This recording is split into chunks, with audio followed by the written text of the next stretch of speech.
Gusto mo ng Poco X8 Pro? Wag na po guys, kakainin po yun ng buhay nitong bagong smartphone natin ngayon. Hindi yan tungkol sa palakasan at pagandahan ng specs. Hindi na pa naman ng Poco X8 Pro Max nyo or ng Poco X8 Pro kung wala ka naman military grade shock resistant na nandito nga po sa may smartphone na to.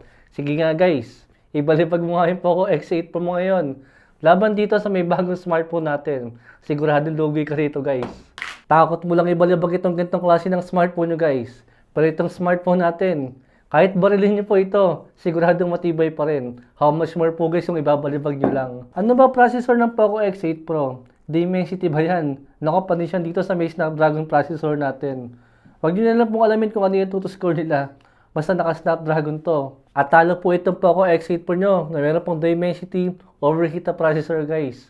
Compare nga po sa may smartphone natin. Teka, mali pala guys. Dimensity din pala yung processor natin. Basta kalimutin na yung sinabi ko. Tuloy na po natin. Isa pang basura sa may smartphone na to. ST panalo pala guys. Is yung kanyang camera.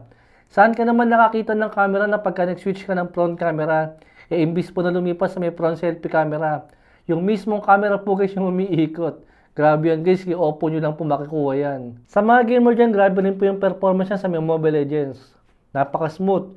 Sa sobrang smooth ng gameplay natin, hindi mo na kailangan tingnan yung settings niya dito. Basta sobrang smooth yan. Katulad po ng Poco X8 Pro. At tulad syempre ni Poco na napakaganda po sa mga heavy duty games. Syempre ganun din po itong smartphone natin ni Oppo ngayon. Alam ko, curious po kayo guys kung anong smartphone po ni Oppo to guys. Ito po guys ang Oppo A6 Pro 5G na meron pong kulang 15,000 na presyo ngayon. Ito pa isang grabe guys sa may dalawang smartphone nga po na to. Kaya masasabi ko guys, nakakainin po ng buhay si Poco X8 Pro.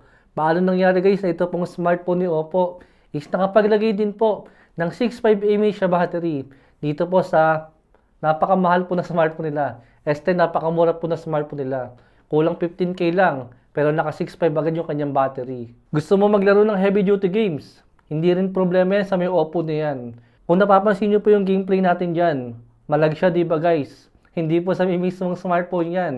Baka po yung mismong smartphone nyo o yung mismong internet nyo po yung mabagal. Dahil dito nga po sa habang ginagamit ko, wala naman ako nakikitang malag sa kanya. Napaka-smooth naman niya guys.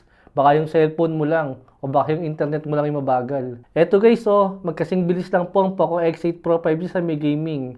Kaya wag nyo sasabihin na mabagal po si Oppo. Saka naalala nyo po, nung ginaming test po natin ng Poco X8 Pro sa may Genshin Impact, 2 hours lang guys. Napaka-edit po niya agad.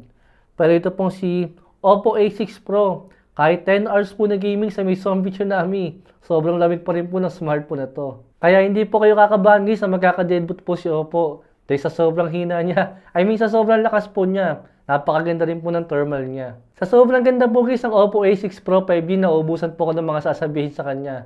Dahil nga po kakaiba po yung mga features ng smartphone na to. Dahil meron din pong anti-theft feature si Oppo dito. Pag meron po nagnakaw sa inyo ng smartphone na yan, yung mismo nagnakaw guys, kahit siya po mismo, hindi na rin po niya mapapakinabangan yung smartphone na to. Dahil sa oras niya po napatay niyo yung screen niya, wala na po guys, hindi na po bubukas to. Kahit ako hindi ko na alam kung paano siya bubuksan. Para i-turn off po yung smartphone na to, ang ginagawa ko po sa kanya is nakaset po siya sa may black lang po na wallpaper.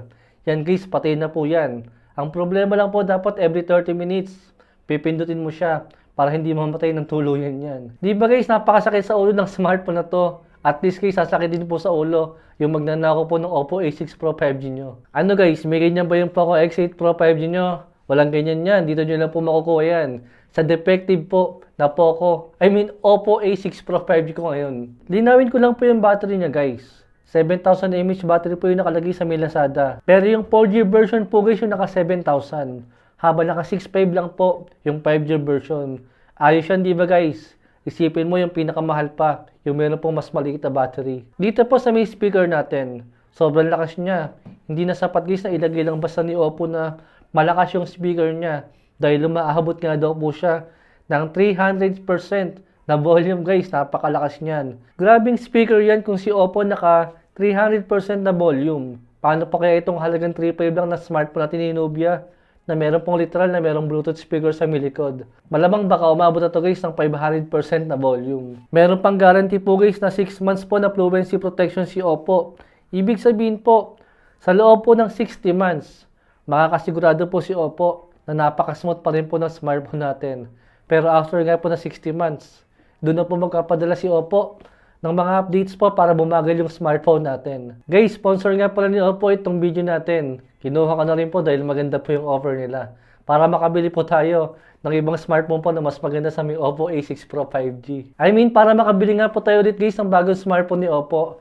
Dahil sa bulok na, sa subok na performance nila. At sa subok na quality na sobrang ganda nga po guys. Ano ngayon masasabi ni Poco guys sa may smartphone po ni Oppo ngayon? May mga features po siya na siya lang po yung meron na wala nga po dito. Sabi ko sa inyo guys, lalampasuhin po ni Poco.